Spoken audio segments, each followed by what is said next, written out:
The first method that we are going to do is payback period method. This is the first method of capital budgeting. हम लोग ज्यादा deep में नहीं जाने वाले हैं chapter के. We are just going to understand what are these methods and how do it work. क्योंकि हमारे FA के 2 chapters अभी भी बाकी है. By Saturday जितना ये chapter हम कर सकते उतना करेंगे. Rest will leave it. Okay. Because then your exams are starting from 21st. हमारे पास FA में 2 chapters pending है, LLP और ये payback final accounts. Yes, recording I have started. Now payback period method. ये जो पहला method है payback method में payback period method. Now under this method, what is payback period? Payback period is the length of the project which recovers the amount of investment. Means जो आपने payback period क्या है? It is the length of a time of project का वो time period जिसमें आपने जो भी इन्वेस्टमेंट किया वो पूरा रिकवर हो जाता है, उसको बोलते हैं payback period. For example, आपने 10 lakhs इन्वेस्ट किया. कितना इन्वेस्ट किया? 10 lakhs. ठीक है.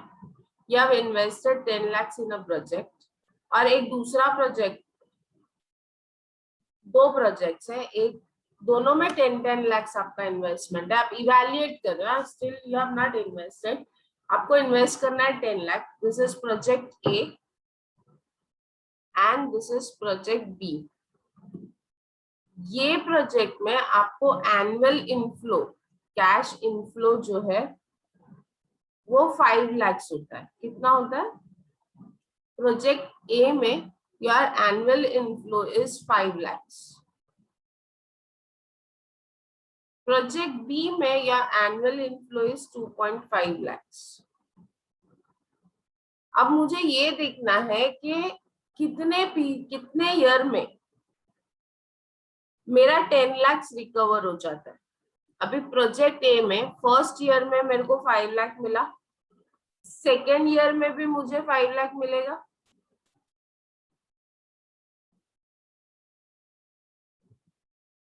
कितना हो गया टोटल? फर्स्ट ईयर में 5 लाख मिला, सेकेंड ईयर में 5 लाख मिला, मेरे को टोटल कितना मिल गया? 5 plus 5 is how much? Am I audible to you all? Yes, 10 lakhs. मतलब यहाँ पे ये प्रोजेक्ट ए में मेरा 10 lakhs रिकवर हो गया सेकेंड ईयर में. सेकेंड ईयर में ही मैंने जो भी इन्वेस्टमेंट किया था सब आ गया. अभी देखते हैं प्रोजेक्ट बी में. फर्स्ट में 2.5 मिला, सेकेंड में 2.5 मिला, तो 3 हो गया, और सॉरी 5 हो गया. फिर थर्ड ईयर में वापस 2.5 लाख मिला और वापस फोर्थ ईयर में 2.5 लाख मिला. तो 4 इयर्स में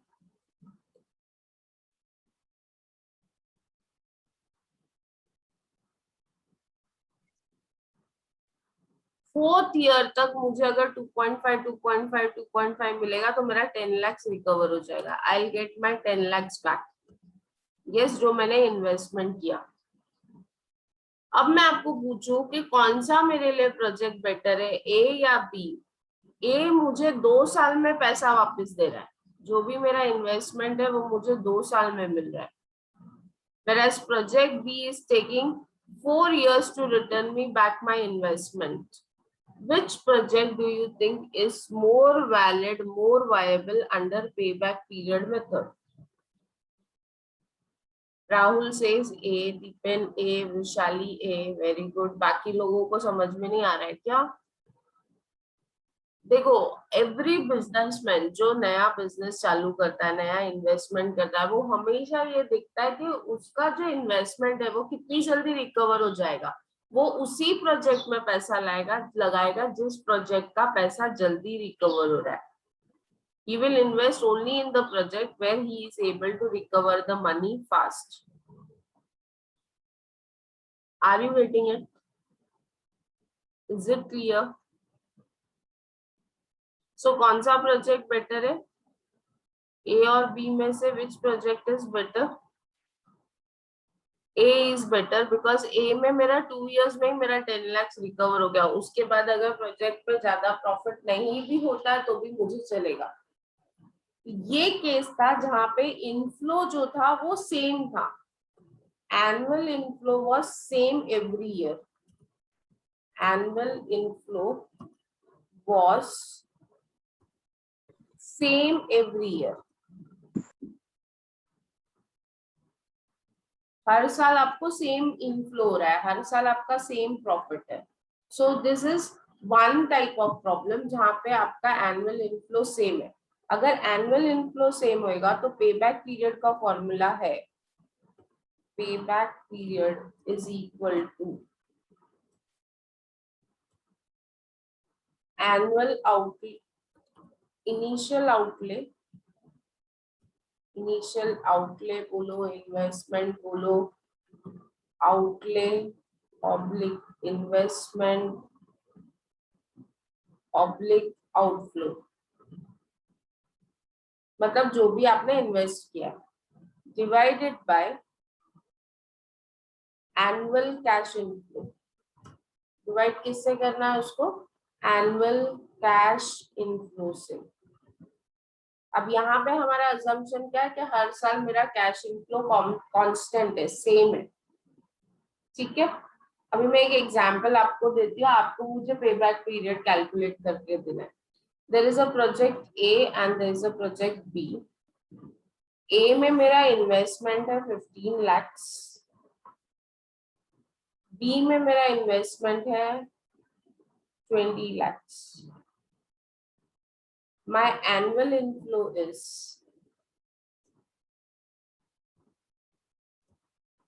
ये मेरा आउटफ्लो है, आउटले इनिशियल इन्वेस्टमेंट।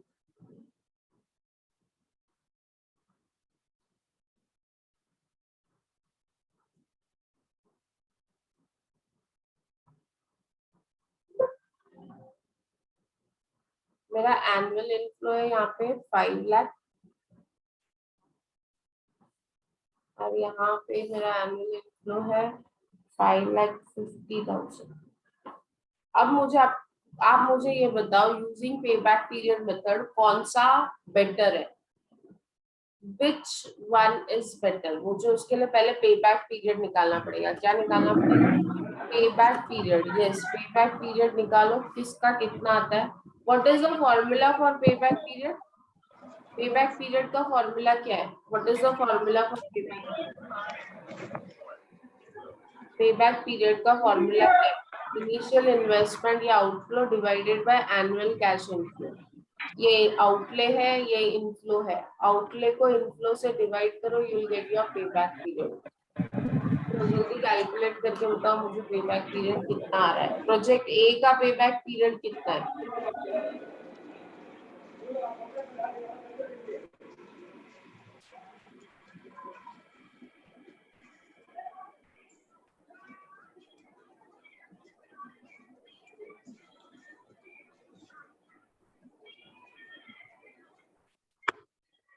यस 3 आया, कैसे आया 3, 3 years, कितना इयर्स, 3 years, कैसे आया, 15 lakh divide by 5 lakh, formula है, there is a formula says initial outlay या initial investment divided by cash inflow. Very good. अभी बी का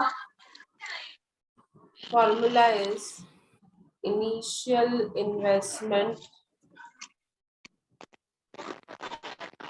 divided by cash inflow.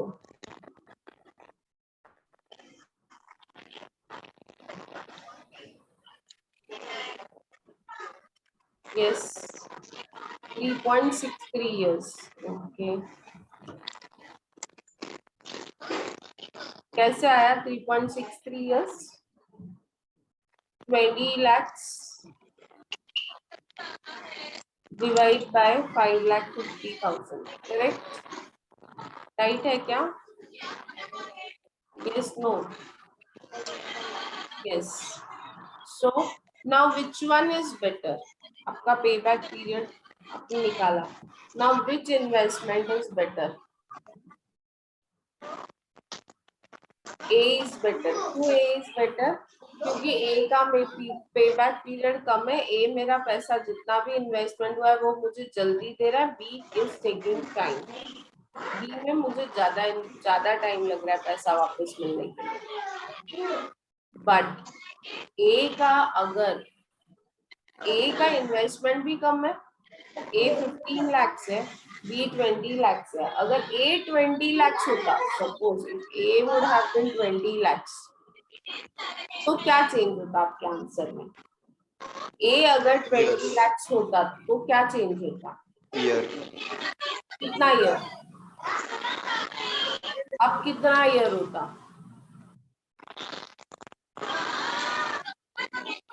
4 years. Normally, comparison is only possible when the initial investment amount is same. Initial investment अगर अलग अलग हो गया तो मेरा आंसर जो है वो गलत ही है। मैं जब प्रोजेक्ट एनालिसिस करती हूँ तो मेरा इन्वेस्टमेंट दोनों प्रोजेक्ट में सेम होगा तो ही तो कंपैरिजन होगा ना। Otherwise how it is possible to compare? So now which one is better? Now which one is better? B. Now B is better. So are you clear with what is payback period? Payback period method clear है? अभी ये एक type का problem है जहाँ पे annual inflow is same, मतलब every year you are getting 5 लाख और 5,50,000। प्रोजेक्ट ए में हर साल मुझे 5 लाख की प्रॉफिट होने वाला है, प्रोजेक्ट बी पे मुझे 550 ही होने वाला है। तो first type where inflow is constant, क्या बोलते हैं हम लोग? इनफ्लो इज कांस्टेंट, मतलब every year the inflow is same. This is first.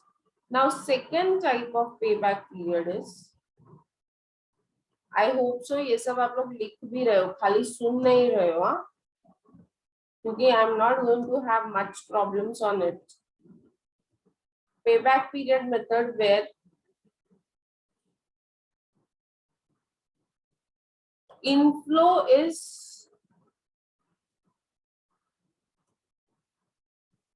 different.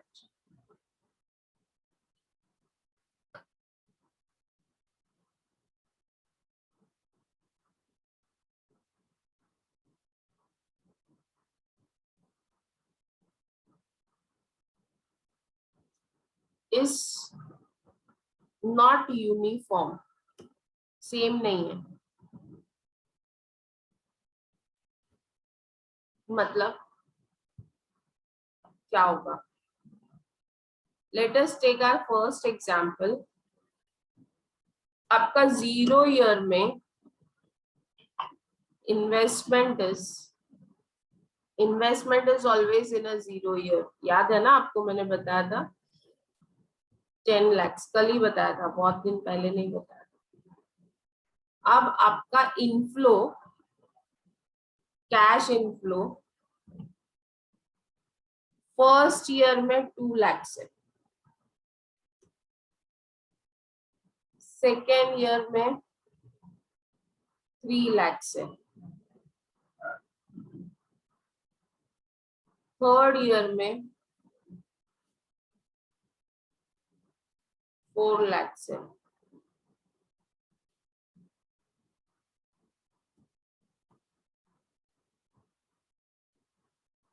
And fourth year में 4.5 लाख है। नाउ यू टेल मी इसका पेबैक पीरियड कितना होगा? What would be the payback period? 10 lakh मेरा कब रिकवर हो रहा है? When I am getting back my 10 lakhs. 10 lakh कभी मिलेगा? फोर्थ ईयर खत्म होने पे मिलेगा क्या? 2 + 3 is 5, 5 + 4 is 9। थर्ड ईयर तक मुझे 9 लाख मिल रहा है, फोर्थ ईयर में मुझे 4.5 लाख मिल रहा है, लेकिन पूरा फोर्थ ईयर थोड़ी लगेगा। यस, राहुल यादव सेज के फॉर 3.5 years। ये हाफ कैसे निकाला आपने, मुझे बता सकोगे क्या? So let us now try to understand कि हम लोगों का अगर ऐसा इनफ्लो सेम नहीं है, हर ईयर में हमारा इनफ्लो चेंज हो रहा है, तो how do we calculate our pay back period? तो सबसे पहले ना हम क्यूमुलेटिव कैश फ्लो निकालेंगे। क्या निकालेंगे? Cumulative cash inflow. आप लोगों ने लास्ट ईयर जब आप लोगों ने मैथ्स किया रहेगा तो मैथ्स में क्यूमुलेटिव फिगर्स निकालना सीखा था क्या? What is cumulative figures? पहले ईयर में 2 लाख, सेकेंड ईयर में 2 + 3 that is 5 lakh. That is cumulate करते जाने का, एवरी ईयर का इनफ्लो क्यूमुलेट करते जाने का।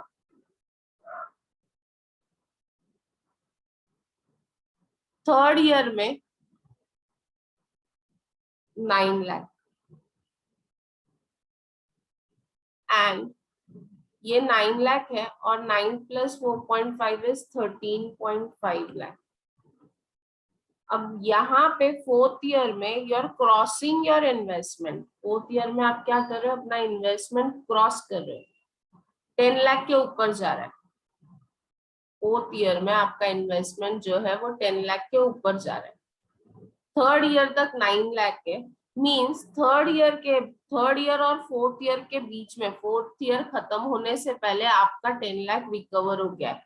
तो योर पे बैक पीरियड इज, ध्यान दो यहाँ पे, pay back period is 3 years plus some month. 3 years plus some month, वो कितने मंथ्स वो हमको निकालना है। मेरे को 1 लाख चाहिए, डिवाइड बाय 4.5 लाख। ये 1 लाख क्या हुआ? 9 लाख तक तो मेरा रिकवर हो गया था थर्ड ईयर में। बचा कितना अमाउंट जो मुझे फोर्थ ईयर में मिलने वाला है? कितना चाहिए मुझे फोर्थ ईयर में? 1 lakh. This is actually 10 - 1 divide by 10 lakh -9 lakh. 10 lakh is my investment -9 lakh जो थर्ड ईयर का मेरा क्यूमुलेटिव फिगर है, divide by fourth years investment, fourth years inflow, that is 4.5 lakh. इसको मल्टीप्लाई, इसको सॉल्व करोगे तो कितना आंसर आता है? एंड इंटू 12, क्योंकि मुझे आंसर नंबर ऑफ मंथ्स में आए चाहिए, तो इंटू 12 करो, कितना होता है? 3 years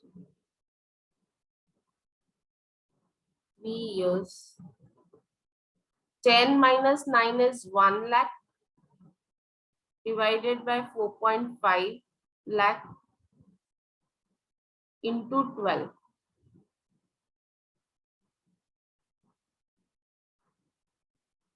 कितना आया? 2.66, मतलब we can take it as 3 months. 2.66 is nothing but 3 months. So your answer is 3 years and 3 months. 3 months में मेरा रिकवर हो जाएगा। Are you getting it? समझ में आया?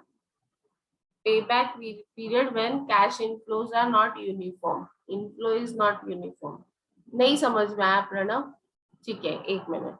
देखो, ये जो मेरा थर्ड ईयर में 9 लाख रिकवर हो रहा है और फोर्थ ईयर में 13.5, मींस देखो थर्ड ईयर खत्म हुआ, मैं एक्सप्लेन करती हूँ। थर्ड ईयर खत्म हुआ, मुझे मेरा टोटल 9 लाख इन्वेस्टमेंट रिकवर हो गया। अभी 3 years 3.1 मींस 3 years 1 month में मैंने कुछ तो अर्न किया रहेगा, कुछ तो। फिर 3.2 में भी कुछ तो अर्न किया रहेगा, 3.3 में भी कुछ तो अर्न किया रहेगा। मींस ये जो फोर्थ ईयर में मेरा 4 लाख जो कैश इनफ्लो है, वो पूरा फोर्थ ईयर के एंड में तो नहीं आया रहेगा ना। वो पूरा फोर्थ ईयर के एंड में तो नहीं आया रहेगा, कहीं पे तो हर महीने थोड़ा थोड़ा थोड़ा थोड़ा मेरे पास पैसा आता है। तो what I did is 3 years, तो 3 इयर्स तक 9 लाख रिकवर हुआ। अभी ये एक्स्ट्रा 1 लाख के लिए कितने मंथ्स लगे? मुझे 10 लाख करने के लिए 1 लाख और चाहिए। सो 10 lakh minus 9 lakh that is 1 lakh. ये 1 लाख 4.5 लाख में से ये नेक्स्ट ईयर का मेरा इनफ्लो है 4.5 लाख। तो ये 4.5 लाख में से मुझे 1 लाख कितने मंथ्स में मिला? सो 1 lakh divide bye 4.5 lakh into 12। 12 क्यों किया? अगर मैं खाली 4.5 से डिवाइड करती तो मेरा आंसर है ना ईयर्स में आता। अभी ईयर्स में आएगा तो 0 पॉइंट समथिंग समथिंग आएगा, तो मैंने उसको मंथ्स में कन्वर्ट करने के लिए इंटू 12 किया। मीन्स 4.5 लाख मैं पूरे साल में कमा रही हूँ, 1 लाख कमाने के लिए मुझे 3 महीने लगते हैं। How much month I take to complete 1 lakh 3 months? So मेरा payback period है 3 years 3 months. Are you getting it? Is that clear? मेरे नेक्स्ट ईयर में पूरे साल में मैंने 4.5 लाख कमाया, मतलब वो 4.5 लाख मुझे थोड़े थोड़े पीरियड में मिला रहेगा। कितने टाइम में मिला? वो 1 लाख मुझे कितने टाइम में मिला? तो मैंने क्या किया, 12 मंथ्स में, अगर देखो सिंपल, 12 मंथ्स में अगर मुझे 4.5 लाख मिलता है तो 1 लाख जो मुझे चाहिए वो 1 लाख के लिए कितने मंथ्स लगेंगे? This is what I did, 12 into 1 divide by 4.5। और ये 1 लाख क्या है? थर्ड ईयर तक 9 लाख मिल चुका है, मेरा इन्वेस्टमेंट 10 लाख है, 9 लाख मेरा थर्ड ईयर तक आ चुका है। एक्स्ट्रा 10 लाख खत्म करने के लिए मुझे 1 लाख और चाहिए, वो 1 लाख ही है। Is that clear? My total investment is 10 lakhs. I got 9 lakhs up to third year. अभी मुझे 1 लाख और चाहिए ना, तो वो 1 लाख के लिए मुझे कितने महीने लगेंगे? 4.5 लाख नेक्स्ट ईयर में मैं 12 महीने में कमाती हूँ, तो 1 लाख के लिए मुझे कितने महीने लगेंगे? Is it clear? Yes, no, everyone? समझ में आया? उसके लिए हम लोग क्या कैलकुलेट कर रहे हैं? Cumulative cash inflow. अभी एक और एग्जांपल लेते हैं हम लोग। Let us take one more example.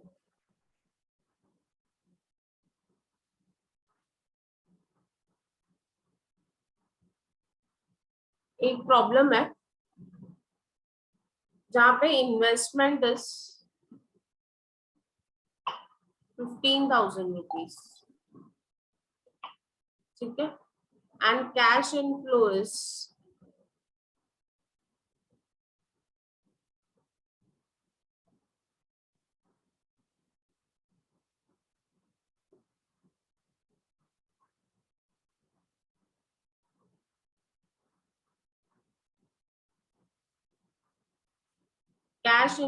5 years is 7,000, 6,000,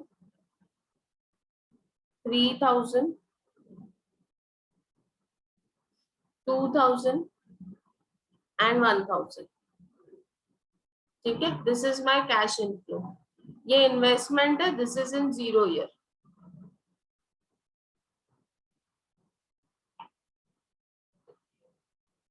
Correct?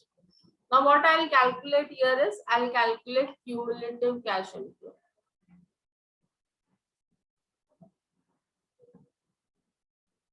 Cumulative cash inflow निकालेंगे।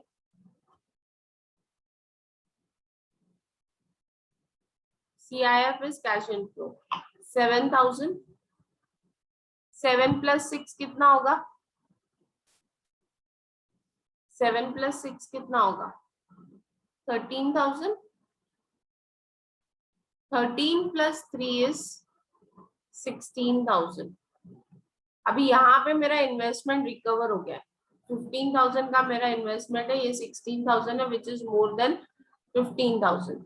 तो मेरा payback period will be 2 years plus some months. 2 years plus some months. What is that month? 13,000 मेरा ये देखो, ये 13,000 मेरा सेकेंड ईयर में कवर अप हो रहा है। मुझे और कितना चाहिए 15,000 करने के लिए? दैट इज 15,000 माइनस 13,000,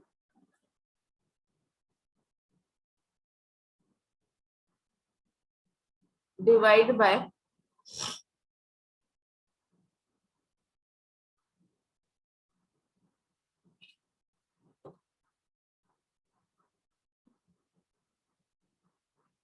आप लोगों से भी मैं एक्सपेक्ट कर रही हूँ answer. 15,000 minus 13,000 divide by 3,000। Next year का inflow is 3,000,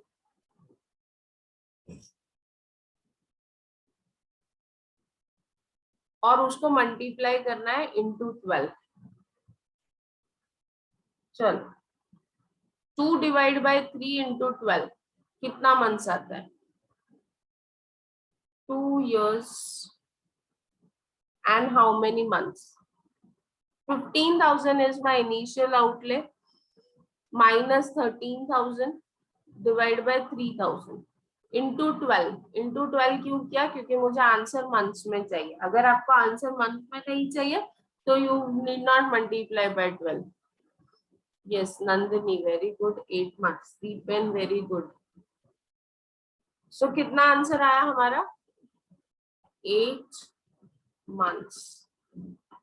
So what is my payback period for this? 2 years 8 months. Is that clear? आप लोग लिख रहे हो ना मेरे साथ? Yes or no? Yes, ma'am. Please write it down ना।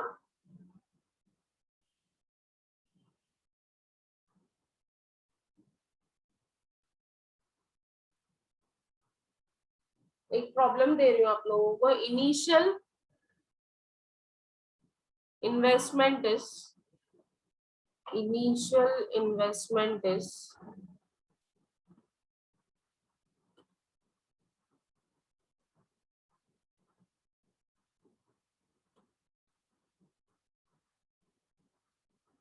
1 lakh and cash inflow per annum is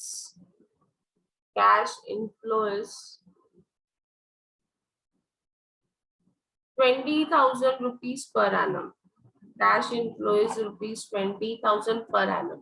अभी ये यूनिफॉर्म इनफ्लो है, मतलब हर साल आपको 20,000 ही मिलता है। So what would be your payback period? इसमें आपको दिमाग नहीं लगाना है, वेरी सिंपल। पेबैक पीरियड में अगर इनफ्लो यूनिफॉर्म है तो directly investment divided bye inflow करोगे तो आपको पेबैक पीरियड आ जाएगा। इनफ्लो अगर यूनिफॉर्म है so your payback period is outflow divide by annual inflow.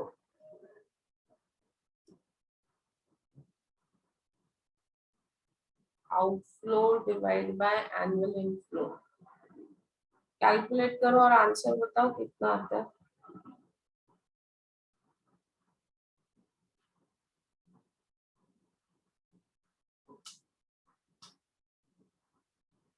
Tanvi and Deepan, very good. Vishali, very nice. मैंने फॉर्मूला लिख दिया है। आपका इन्वेस्टमेंट है 1 लाख, आपका इनफ्लो है 20,000 पर एनम। हर साल 20,000 कमाओगे तो 1 लाख कितने साल में कमाओगे? Yes, 1 lakh divide by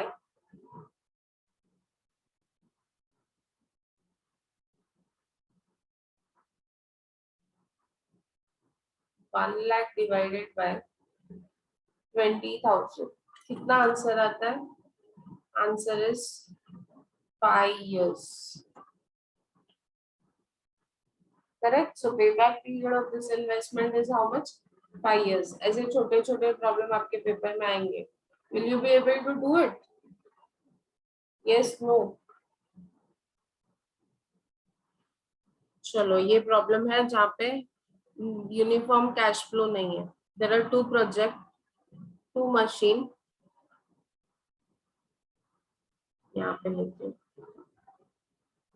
machine A and machine B.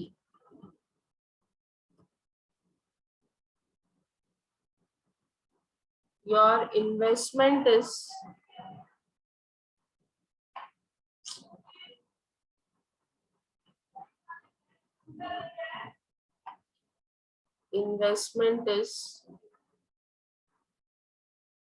1,20,000 and 1,20,000.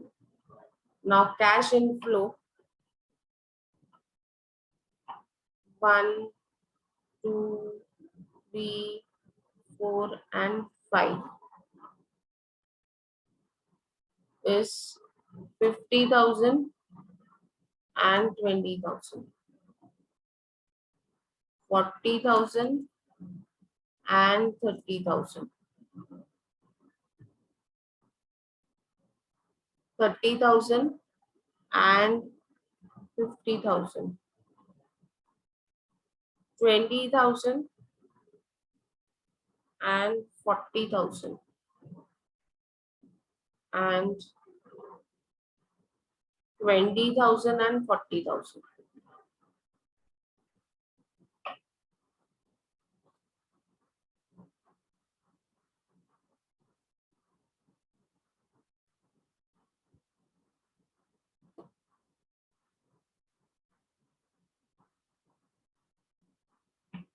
अब यहाँ पे आपका इनफ्लो जो है कैश इनफ्लो वो सेम नहीं है. Your cash inflow is not uniform. अब आपको कैलकुलेट करना है पे बैक पीरियड मशीन ए और मशीन बी का. पहले मशीन ए अगर आप लेते हो तो पहले आप इनफ्लो में से क्यूमुलेटिव इनफ्लो निकालोगे और फिर यू विल कैलकुलेट. चलो करो देखो मैं. Let's find out.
Yes, try किया आप लोगों ने?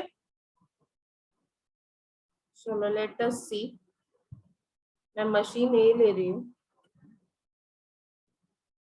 मैंने यहाँ पे मशीन ए दिया।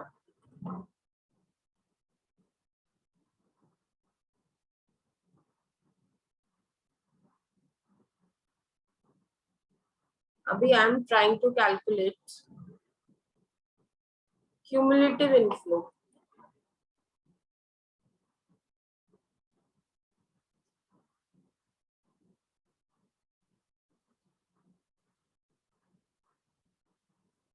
इनफ्लो, क्यूमुलेटिव इनफ्लो कैसे आता है? फर्स्ट ईयर का 50,000 ही रहेगा, सेकेंड ईयर में 50 plus 40,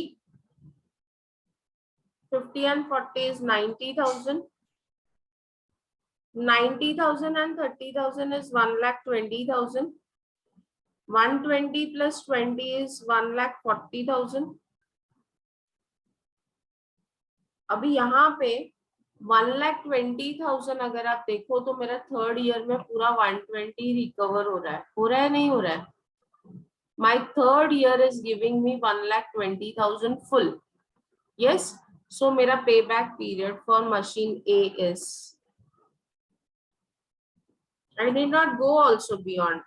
My payback period is 1 lakh to payback period is 3 years. Correct? Yes, no. Yes, Do ma'am. I need to do anything else? अभी यहाँ पे मुझे डायरेक्टली थर्ड ईयर में 120 पूरा मिल रहा है, तो मैं आगे जाऊंगी ही नहीं ना। Are you getting it? यहाँ पे मेरे पास ब्रेकअप नहीं है। अभी मशीन बी लेते हैं, let us take machine B. Machine B का भी इन्वेस्टमेंट उतना ही है, 1,20,000। अभी इसका क्यूमुलेटिव कैश इनफ्लो कैलकुलेट करते हैं। So first year would be 20,000, second year would be 30,000, sorry 20 and 30 is how much? 50,000। Yes no? सिर्फ प्रणव आंसर देता है, प्रणव ही अच्छा लड़का है आपके क्लास में।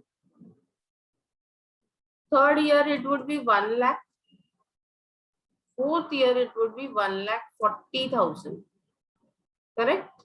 ये फोर्थ ईयर में 120 से क्रॉस हो गया, मतलब मेरा जो पेबैक पीरियड होगा मशीन बी का third year and some months होगा, third year and some month. So payback period will be equal to 3 years and how many months? मुझे कितना चाहिए? थर्ड ईयर तक मुझे 1 लाख मिल रहा है, मेरा इन्वेस्टमेंट है 120, तो मुझे कितना और चाहिए? How much do I want more? 20,000, that is 1,20,000 minus 1 lakh divided bye next year का आपका इनफ्लो है 40,000, नेक्स्ट ईयर का आपका इनफ्लो है 40,000, so divide by 40,000 into 12,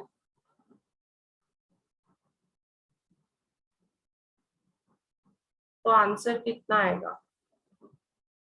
that is 3 years plus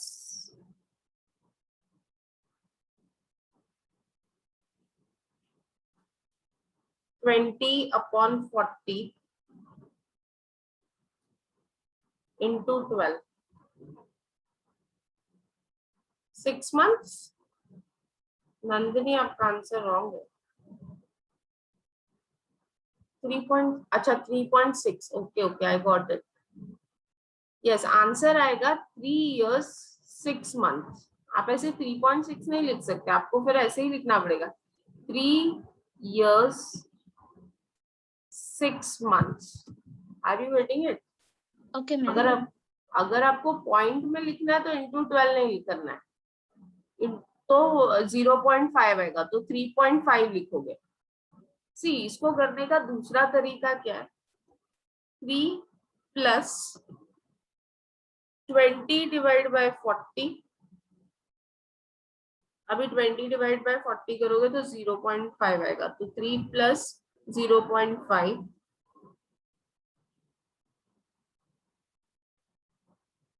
that is 3.5 years आएगा। 0.5 years का मतलब होता है 6 months। 0.5 years का मतलब होता है 6 month, आधा साल मतलब 6 महीने ही होते हैं ना। So is it clear? Payback period, Yes, ma'am. one is uniform cash inflow and other one is non-uniform cash inflow। अभी इसके मेरिट्स और डीमेरिट्स क्या क्या है, इसको इवैल्यूएट कैसे करते हैं प्रोजेक्ट को। अभी अगर मैं आपको पूछूं इन दोनों में से मशीन ए लेना चाहिए या मशीन बी लेना चाहिए, तो आप क्या डिसाइड करोगे on the basis of payback period, which is better? A. ए, क्योंकि ए का पेबैक पीरियड कम है, ए से मुझे पैसा 3 इयर्स में रिकवर हो रहा है, बी में मुझे 3 इयर्स 6 मंथ्स लग रहे हैं, 6 मंथ्स एक्स्ट्रा लग रहे हैं। So on the basis of payback period machine A is better. Okay, now advantages of payback period. अभी हम वापस थियरी पार्ट पे जाते हैं, यहाँ पे जगह ही नहीं है, ठीक है नीचे लेते हैं। एडवांटेजेस ऑफ पेबैक पीरियड, अभी आपने सम किया तो आपको क्या एडवांटेजेस लगे? सबसे पहले तो जल्दी समझ गया, नॉर्मली तो हमको अकाउंट समझ में ही नहीं आता है ना। सो पेबैक पीरियड का पहला एडवांटेज क्या है, इजी है करने में, it is easy to understand, then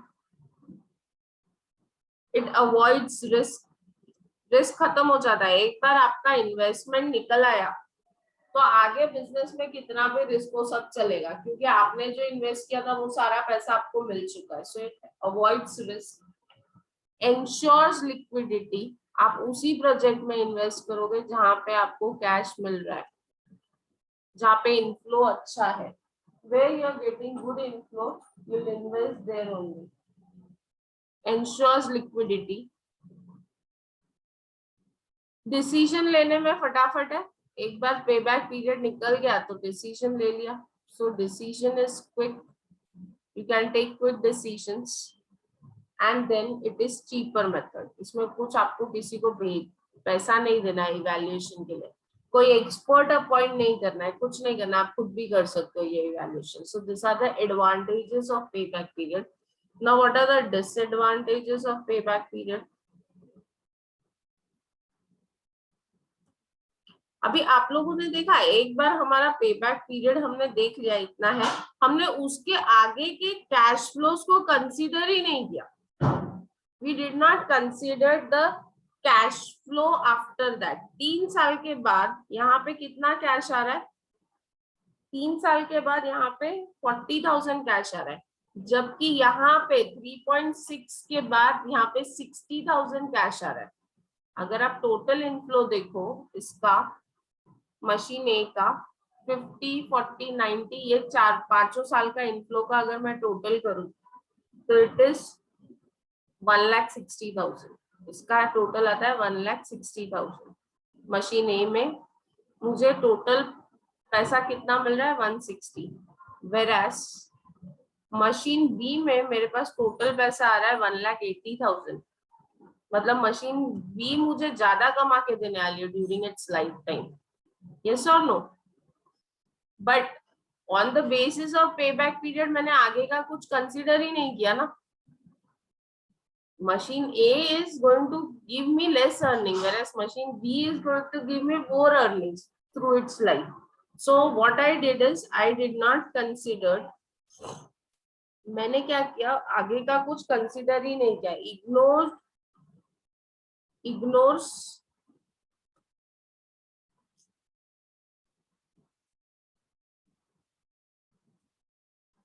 later cash flow, आगे के कैश फ्लो को देखा ही नहीं, कितना कैश आ रहा है, क्या आ रहा है, क्यों आ रहा है, मैंने उधर 3 ईयर में मेरा पैसा मिल गया, छोड़ दिया, ऐसा होता है क्या? लेकिन एक्चुअल बिजनेस में ऐसा नहीं होता है। Actually if I am investing I will see long term benefit कितना है। It also ignores time value of money. ये ignores time value of money का मतलब मैं आपको समझाती हूँ। आप लोग अपने घर में अक्सर अपने मम्मी पापा दादा दादी को बोलते हुए सुनोगे, पहले तो 100 रुपए में इतना कुछ आ जाता था, आजकल 100 रुपए में कुछ आता ही नहीं है। Have you heard this any time from your parents grand parents? हम लोग तो 200 रुपए साल महीने का कमाते थे और हमारा घर का खर्चा चल जाता था। We use to have a earning of 200, 4000, 5000। आज 50,000 में भी घर नहीं चलता है। It is because every day the value of money is getting reduced, the purchasing power of money get reduced. Yes or no? When I was born, तभी 10 पैसा 20 पैसा हुआ करता था। तभी 10 पैसे में 20 पैसे में बहुत सारी चीजें आ जाती थी, बिस्किट्स आ जाते थे, चॉकलेट्स आ जाती थी। आज आती है क्या? तब वो पार्ले की जो चॉकलेट होती है ना, वो किस्मी वाली चॉकलेट या मेलेडी या एक्लेस, उसके लिए 8 आना ही लगता था, 50 पैसे। Now we don't require. आज अगर मुझे डेयरी मिल्क लेनी है तो डेयरी मिल्क मिनिमम मुझे 5 रुपए की है, तभी मैं 50 पैसे में लेती थी। So over a period of time the value of money gets deteriorated. तो that time value of money, मतलब आज मैं एस्टिमेट कर रही हूँ कि सेकेंड ईयर में मुझे 40,000 अर्निंग रहेगी, बराबर 40,000 रहेगी अर्निंग, लेकिन वो 40,000 की वैल्यू उतनी नहीं रहेगी ना। आज के दिन पे अगर मैं एस्टिमेट कर रही हूँ कि 2 साल बाद मुझे 40,000 मिलेगा, बराबर है, मिलेगा 40,000 ही, वो रुपए में 40,000 ही होगा, लेकिन 40,000 की परचेसिंग पावर जो आज है 2 साल बाद उतनी रहेगी क्या? No. So the pay back period का डिसएडवांटेज क्या है? It ignores time value of money. It does not considers inflation. क्या नहीं कंसीडर कर रहा है? इन्फ्लेशन फैक्टर कंसीडर नहीं कर रहा है। Okay, it is very arbitrary method. मतलब ये जो पे बैक पीरियड का बेसिकली कोई लॉजिक नहीं है, आर्बिटरी है। क्योंकि जैसे अभी यहाँ पे ही हमने देख लिया कि ए से मुझे सिर्फ 1,60,000 का अर्निंग है, whereas B is giving me a total earning of 1,80,000। So this method also does not assures any scientific reasoning. सिर्फ इन्वेस्टमेंट रिकवर हो जाना ही is not the aim of the business. Business का एम क्या है? To earn more profit. So that जो main base logic of business है, that is ignored. It ignores profitability. Profitability को कोई इंपॉर्टेंस नहीं है। It is only talking about inflows. So profitability is ignored.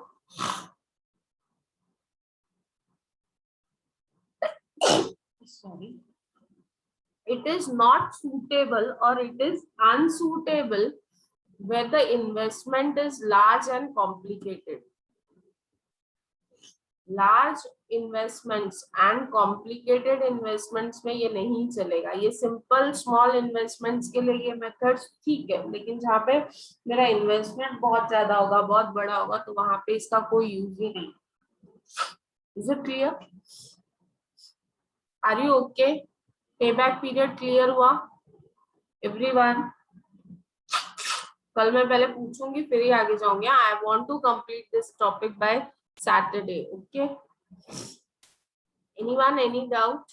इसका मैं रिकॉर्डिंग अपलोड कर रही हूँ। अगर आप लोगों ने प्रॉब्लम साथ साथ में नहीं किया तो रिकॉर्डिंग देख देख के प्रॉब्लम करते जाओ। Okay, is it clear? चलो, tomorrow as per our lecture schedule we'll be having the lecture. Bye bye, take care. Bye, ma'am. Bye.